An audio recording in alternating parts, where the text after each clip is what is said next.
Here it is, my final CGC submission for 2021.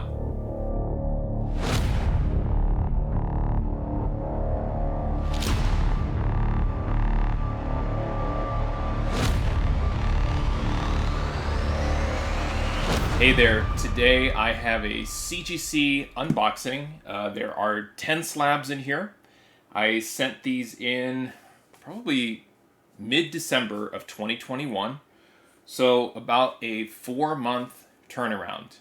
And that seems to be kind of like 3 to 6 months, depending on when you send books in, or maybe the timing, if maybe there are price changes, price increases, things like that.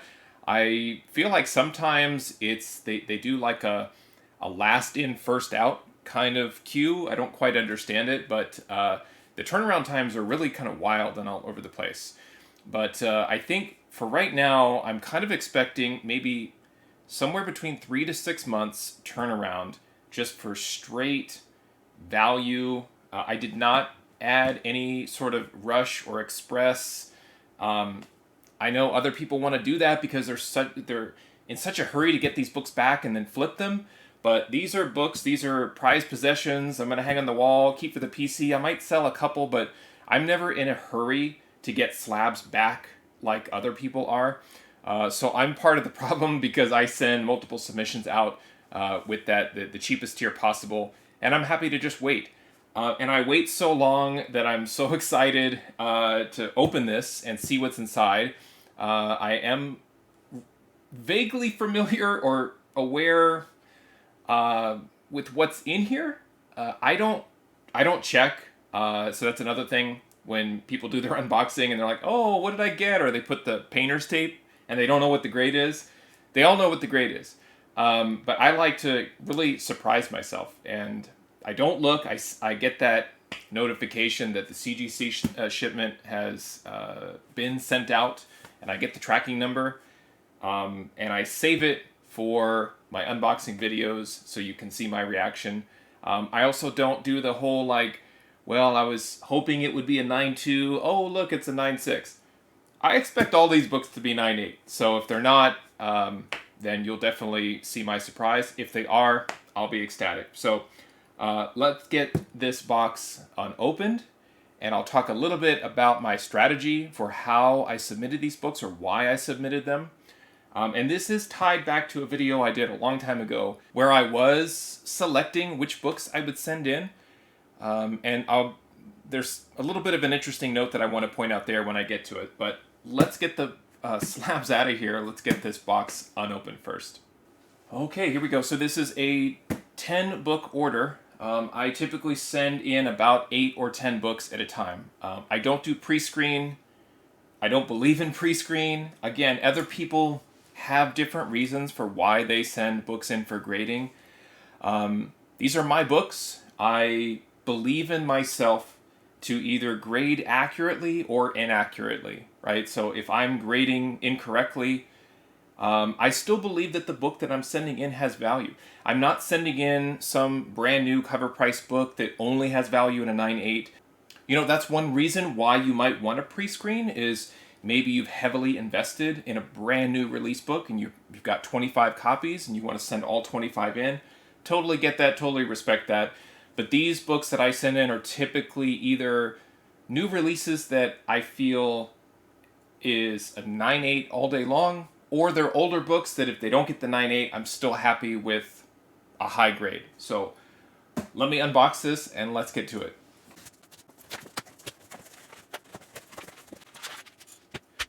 All right, here we go. I'm going to randomly pull out the slabs, cover the grade, show you the grade first, and then talk about it. There's one other thing I want to point out with this. Not only is this my last order from 2021, it is the last order where I cherry-picked from my collection. If you go back and look at the video, and I'll link it here, where I'm kind of trying to be more selective, trying to time books, trying to figure out when am I going to get this book back, and then can the timing of it kind of align with maybe an MCU show or something like that.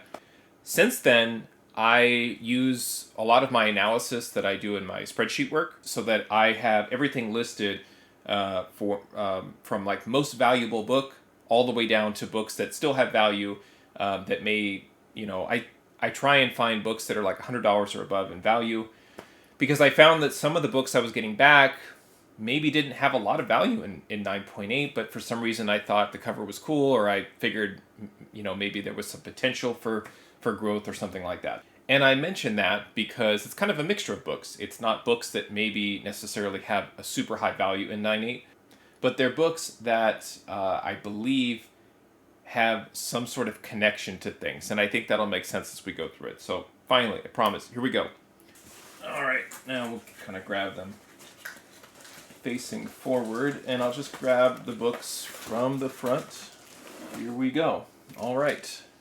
So, Amazing Spider-Man 303. This is from 1988. I've talked a lot about buying those McFarlane Spider-Man books and how you can get a lot of value from these, and that they're always collectible. McFarlane is known, like maybe one of the most known 90s artists aside from Jim Lee.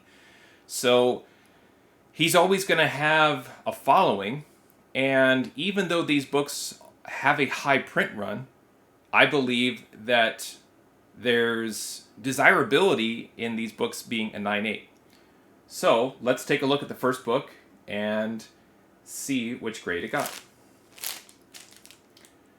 9.6, off-white to white pages as well. So that's something interesting. I don't always check out the page color.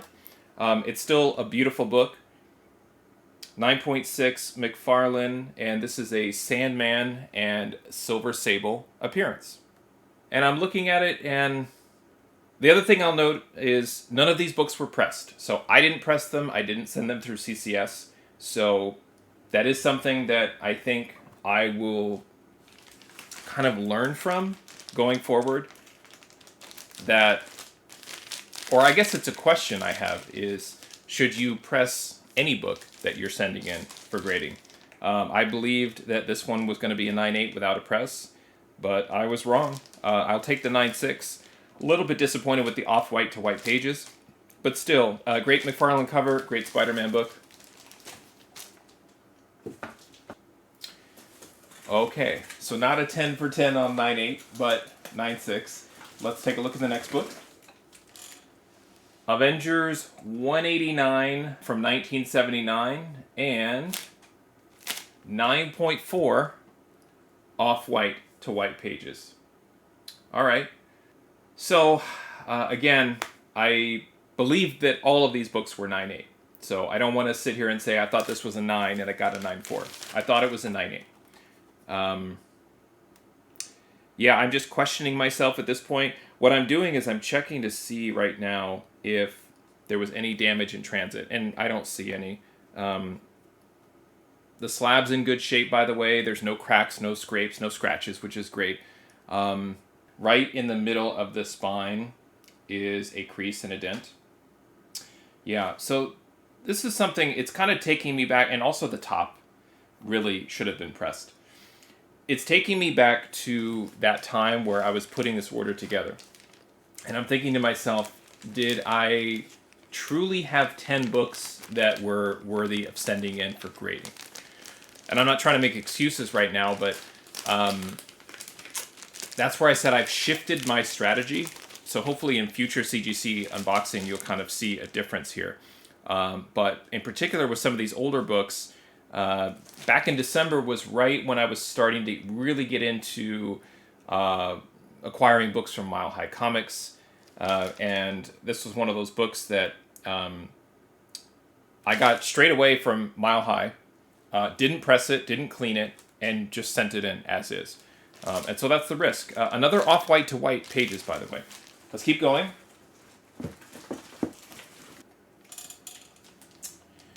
Marvel Comics Presents 84. Another, I would say, value type book, where these Marvel Comics Presents with Weapon X and Barry Windsor Smith art, I felt like had really good value. I was getting these books very, very cheap, and I noticed that in 9.8, they were pretty valuable. But here I'm going to eat my words about the pre-screen because I haven't picked up a 9.8 yet, and let's see if this one is a 9.8. 9.6. At least I got the white pages. I love this cover. I love the colors too. It's this kind of like purple, pink, and orange color scheme. Really cool. And then it wraps around on the back. So normally there's just a big kind of weird looking ad on advertisement on the back of the book. But this is kind of sweet because it wraps around. So there you go. Marvel Comics presents 84 Weapon X and Firestar stories. So what's interesting about the Marvel Comics Presents is there's usually, I think, 3 or 4 stories inside, and they all run, maybe 6 to 8 pages each, and that kind of makes up the book. So the whole like Weapon X run, it goes over from issue like 72 into the 80s because it tries to tell the whole story, and there's only like so many pages in each book. And great Barry Windsor Smith art. So I will still be on the hunt for these to get in a 9.8. Just giving it a quick look to see if I can figure out why it's a 9.6. Could be the little, there's a subtle crease going down here that probably should have been, honestly, like a quick press would have fixed this. So I'm really kicking myself for not pressing all of these. And this is an example of rushing an order. Take your time, get them press them yourself. It's worth the extra trouble because that probably a nice little press would have given this book an easy 9.8. So again, learn from my mistakes, and again, I'm kind of sharing my mindset of where I was at when I sent these in, so that you can understand the importance that even if you think a book is close, it's probably worth a half day to a day to just throw the book through a quick press. All right, so no 9.8s yet. Let's keep going. The Recount #1. This is from 2020 Scout Comics. This is the variant cover. And let's see what this one got. 9.8 white pages. Okay, so these other 3 were, I think the first 2 were from Mile High. The third one was from Atomic Avenue. This one I got straight from Scout Comics. The one thing I noticed, unfortunately, this does have a scuff and a scratch right here, and this is just the way it happens with CGC, unfortunately. Sometimes they're pretty glaring, and unfortunately that's right there on the slab itself. So here we go, my first 9.8, and there is a defect right on the plastic. Everything else looks fine. Great book. So, like I said, I've collected quite a few of the Recount and like the variant. And, this is what happens when you're just kind of like thumbing through the short boxes going, how about this one? Let's send that one in. I'm glad that I've moved away from sort of guessing which books and putting more of a game plan together and looking at value and making sure that books I send in have gone through a press, or I've sent them on to CCS. Okay, so at least we got 198 out of this. Hopefully there's more to come. Amazing Spider-Man 306. This is interesting. It's the Action Comics homage cover, again by McFarlane. This is from 1988, and I bought this from Mile High Comics as well. Did not press or clean this one, so let's take a look. 9.8, all right. So, lucked out on this one. This one I remember opening from Mile High Comics. Of course, there's a scuff right here, right at the top of the slab. Awesome.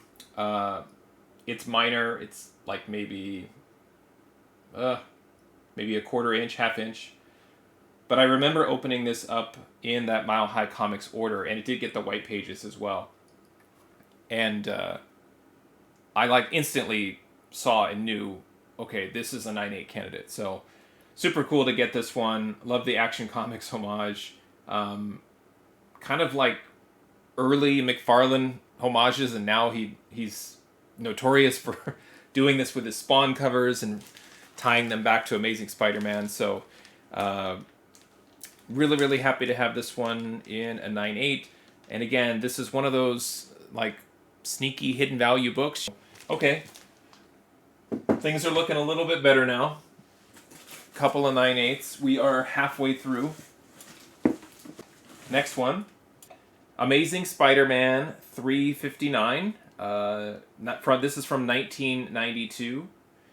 And this has to do with Carnage and Cletus Cassidy. And at the time, the Carnage movie, I think, was either coming out or was out soon. But I picked up this book at a really great price. And again, just kind of spotted it when I opened it and thought it was in really high grade, great condition. Wanted to send it in. And it got a 9.8, white pages. It lists the book as cardiac appearance. Yeah, so this one is slightly miswrapped. So not my ideal book, but again, with sometimes when you get the white background or the white back cover sort of wrapping around, you have to kind of look really closely to make sure that there aren't spine ticks in there. But it does kind of frame it nicely, I would say. And this case looks really clean. I don't see any scuff. There's one minor one up here towards the label, but it's very faint. But nothing on the front of the book, which is nice. I'm covering up the 9.6 and 9.4s with 9.8s. Okay, let's keep going.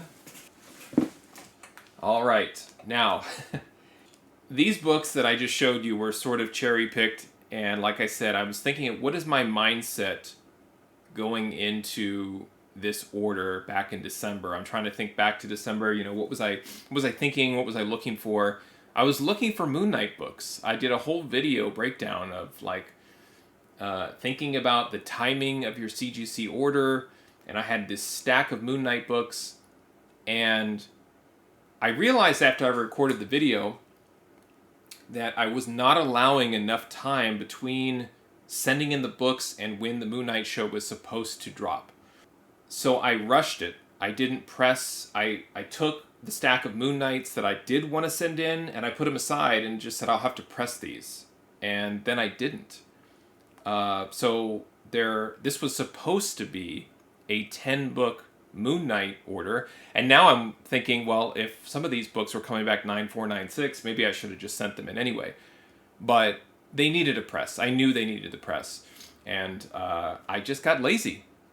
I didn't do it. I didn't send it in, but I did have 4 Moon Knight. I think it was 4 Moon Knight books. We'll find out here in a second that I felt were worthy of slabbing as is, and let's see if I'm right. This is Moon Knight. This is Marc Spector Moon Knight 57 from 1993. And it got a 9.6 white pages. That's unfortunate. This is a fantastic Stephen Platt cover. Again, an homage to McFarlane. Really was hoping this one got a 9.8. I honestly didn't see anything wrong with this when I sent it in. I'm looking now to see if there was something I missed.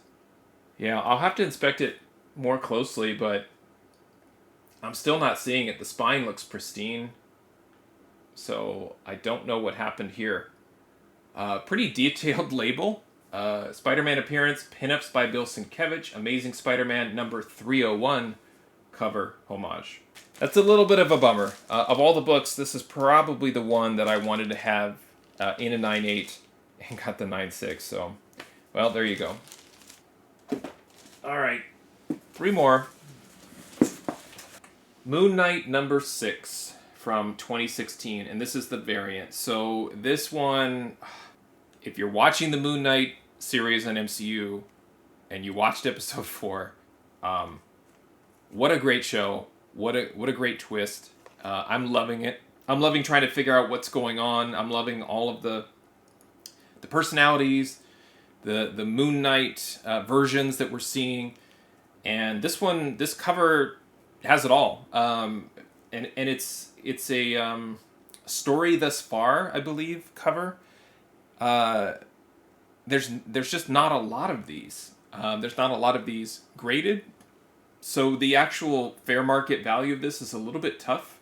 But I know about this book. I love this cover. It's amazing. And let's see what I got. 9/8 white pages. Awesome. Okay. Whenever I think about sending books in, I always ask myself a couple of questions. One is it valuable enough? Like, is going through and waiting and sending books into CGC and hoping to get it back in high grade, is the book going to be worth something, right? Is it worth to entomb it? An appropriate, I think, word to use in this case with Moon Knight, or is it kind of wall worthy, right? So I have books behind me that I hang on the wall. I have books on my other wall that I have that are slabbed, and I rotate them around, and it's my sort of comic book art room, so to speak. And this is 100% a wall book for me. I love it. So this is a cover by Christian Ward. Just amazing. I'll probably display it out where we watch the show, because it's awesome. It's great. It's got both Mr. Knight, Moon Knight, Khonshu. Just fantastic. So super happy to get this one.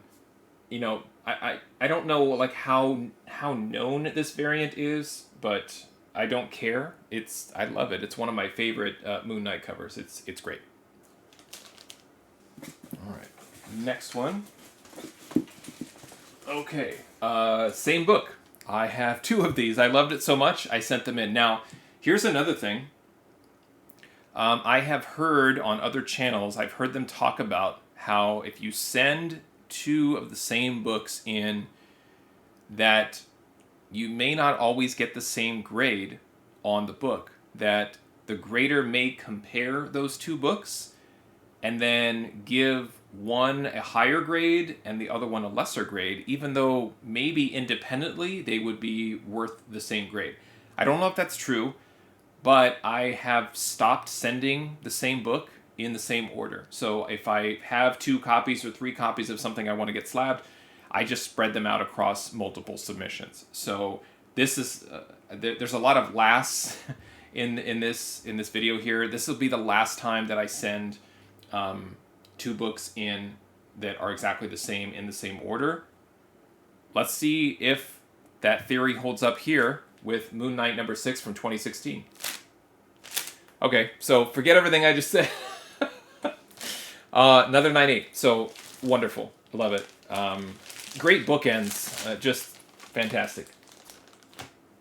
Okay, last book, and it is Marc Spector Moon Knight number 25 from 1991. This is one I would say is a value book.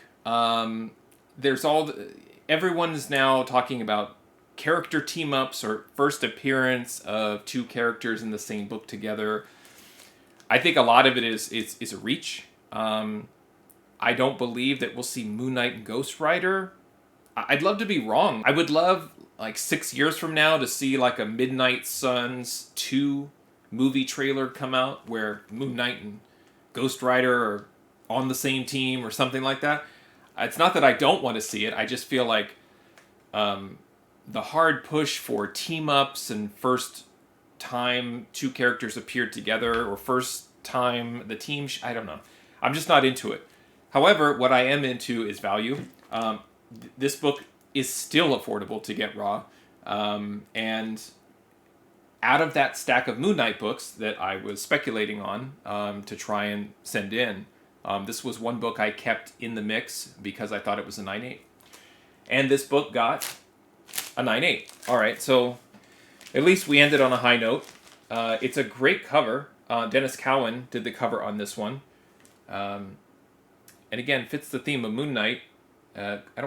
Ghost Rider's not going to show up in the Disney Plus series, but I love it.